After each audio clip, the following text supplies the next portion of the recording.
out of second. And the Blue Jays are going to the postseason. Canada's Major League Baseball team is heading back to the playoffs. The Toronto Blue Jays beat the Kansas City Royals 8-5 Sunday, becoming the first team in the American League to secure a spot in the postseason. This will be Toronto's first playoff appearance since 2023. CTV's Scott Hurst is standing by. Scott, they were popping the champagne. Your thoughts on the Jays advancing? How'd they do it? Marcia, I want to reiterate the line you just mentioned. First American League team to clinch a playoff berth.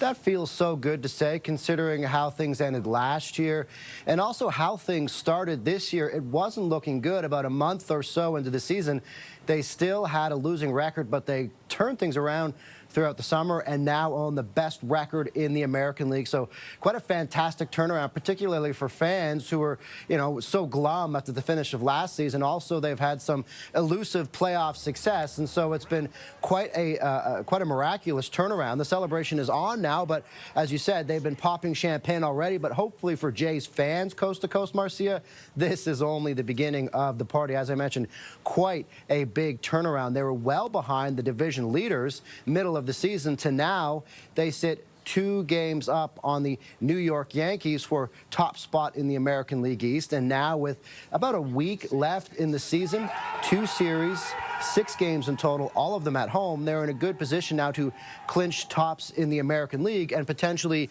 all of the American League, but also clinch the American League East, which would be huge when it comes to playoff standing. So Toronto's now, this is their 3rd playoff berth in 4 years and 4th in 6 seasons. And so here is, as you see them right there, celebrating, making it to the playoffs, getting some champagne poured down his back, it looks like right there. What a waste of bubbly. Come on. Yeah, right?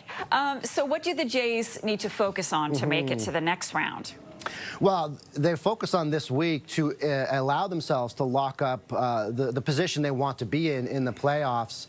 So there are 2 important series. And as I mentioned, if they can win the American League East, that would set them up very well in the playoffs. And as I mentioned, playoff success has been elusive. They haven't won a postseason game, let alone a series, just a game since 2016, even though they have made it to the wild card round several times. But if they can clinch the American League East and the Yankees don't catch up to them in the next week, that means they can skip the wild card round, get a bye, and make it to the divisional round, which, if they lock that up, would be at home, which is huge. And also, it would mean they wouldn't have to start the playoffs right away, which is also a key right now because they're dealing with a lot of injuries. So a little bit of time off might help, namely Bo Bichette. There's no specific timeline for when he could come back. So, of course, this next week is vitally important to set them up really well to start the playoffs, Marcia, so they can be in a good position, get home field advantage, and also get a little bit of time for their players to get back. All right, Scott Hurst for us. Scott, thanks for all of that. We need to take a break just ahead.